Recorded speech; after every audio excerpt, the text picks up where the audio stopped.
You, my budgeting. Yo, what's going on, AM family?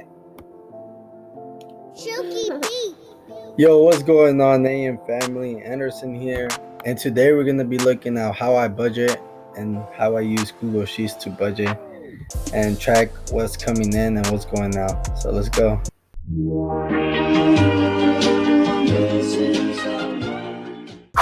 So I like to budget on Google Sheets.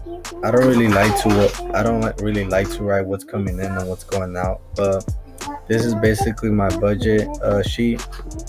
It's pretty simple. I actually didn't create this. I had to go through YouTube channels and see Google Sheets that were already created, so I got this one. If you guys don't know what forecast it is, sorry if my little sister is pretty loud.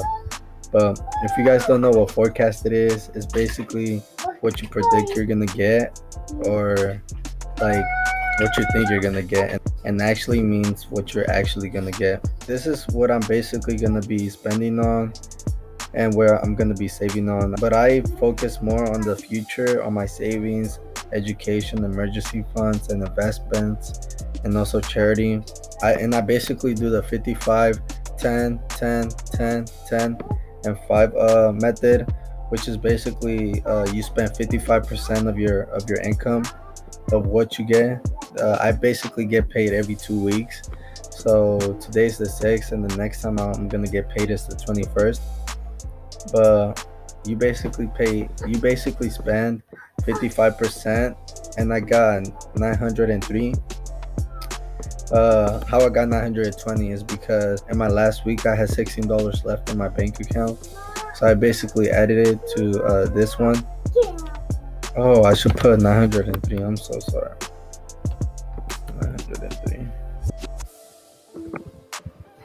There you go. That's better. And that's what I actually got. Now that I changed it, because I got a 903 on my paycheck, this is what I actually end up with, 920, since I had $16 in my bank account that were left. But I put 903 times 0.55, since it's 55%, and I get if you guys can see it, 496.65 cents. So I basically round that up to 497. So I basically have to spend, well, I don't have to spend, but 496 or 497 is my limit. But for my first one, rent, and this is all my expensive, fixed and fun. These are all my expenses or what I spend on, and forecasted is what I think I'm gonna spend and what I actually spend on, of course. But for rent, I don't really pay the rent. My dad does, but I'm gonna help him out on that one. So I'm basically gonna give him $100 every 2 weeks. So that's gonna be $200 every month, and that's pretty cheap, huh? Thank God I have parents.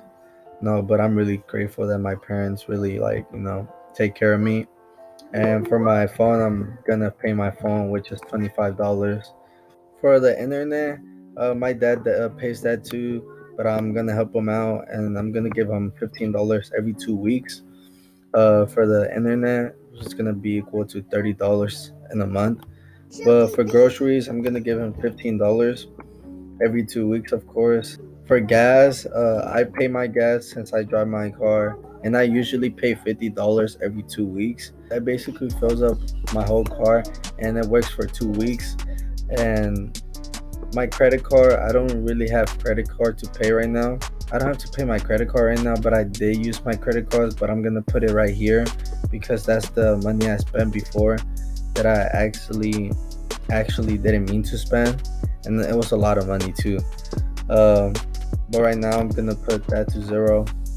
Modern Success, I pay that every 3 months. I'm basically saving up, and that's towards my education part of the future. But for my gym membership, it's $129. Yeah, I know it's a lot, but I'm gonna cancel that after I return to the gym because I had a 6 month membership with them, and it hasn't ended still. I think I have 3 months left, but after the 3 months, I'm planning on canceling that. Education, I'm gonna give myself $20 just in case if I need to buy a book or anything like that. Uh, for the fun part, it sucks because I actually like overspent on my last budget. So I'm basically gonna give myself $0 for that. On my pocket money, I'm gonna give myself $5 since I put it on my pinky bank. Um, yeah, for money, I don't have nothing. Um, Alexandra, open it, please. The other one. Good job. Leave it like that. For my savings, it's 10% on what I earn, basically. So if I put 903 times 0.10, that's 10%. I'm gonna get $90. So I'm gonna round that up because why not round it? So I'm gonna give myself $91. So I'm gonna give myself $91 for the savings, my education, my emergency, and my investing. And I have that separated in my online banking accounts. So my savings, I have that with my Capital One account. For my education, emergencies, and investments and charity, I have that with my Ally Bank, which I separate them into their into buckets.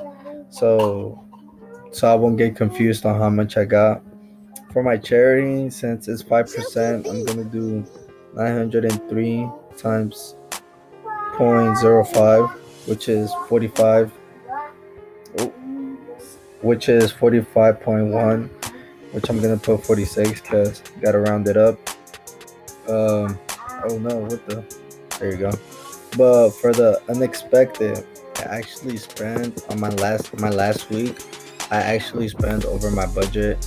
So I think I spent $55 on that, which basically that's why I didn't put a lot of money on my fund account because I basically put it towards Starbucks or eating out somewhere, and Uber, of course, because Uber is really expensive right now since you can only have one person in the car, so it's basically $20 if it's like a 10-minute drive. But the reason I took Uber is because my dad had the car, he was fixing it, so I had to pay for that. But that's what I owe, $55, because I had to pay my credit cards, and I basically used my credit cards to pay for the Starbucks and Uber and the food. But that's basically on my budget. Uh, Hopefully, I end up with $44. That's what I'm planning on ending up with. I don't know what my actual is gonna get. Of course, I'm gonna get my dad $100. All of this is gonna be all of this is gonna be on point. Hopefully, I don't spend nothing on food or anything or shopping. Investing is gonna all stick the same. I'm gonna, of course, put this, but yeah, that's what my budget is. But right now, I'm gonna leave it like this. It works for me. This is like a beginner's budgeting toolkit or whatever it is. I do it on Google Sheets. It's easier because I do have it on my phone. So if I do spend on something, I actually just put it down. And in case if I spend $20 on a restaurant or $20 to eat, I put $20. And since uh, and since I didn't put $20 on here, I'll just underline this. No, I don't have to underline it. So I just basically put red, and that shows me that I basically spent $20 on it, and when I wasn't supposed to. So that's another way I could see if I spend over my limit or over my budget. The running to is basically what you have left over. So the groceries, if I only spend $45, I'm gonna put $5 on here so it could go to the next budget. But right now, I don't think I'm gonna have any running total. Maybe for the education, if I don't spend on books or pens, I'm gonna put that there so it could go to the next budget. Yeah, this is my whole budget and how I track what's coming in and what's going out of my bank accounts. I have like three banks. Two is online and one is in public. Or I have Chase. But yes, this is my whole setup on how I basically track my money and how I plan on spending that. If you guys like the video, I'm gonna be doing this every 2 weeks. So expect another one on the 21st, since that's my second paycheck, and I'm gonna see how I could break my other paycheck down. But yeah, if you liked it, like the video. If you're new, subscribe. But I see you guys later. Have a great day.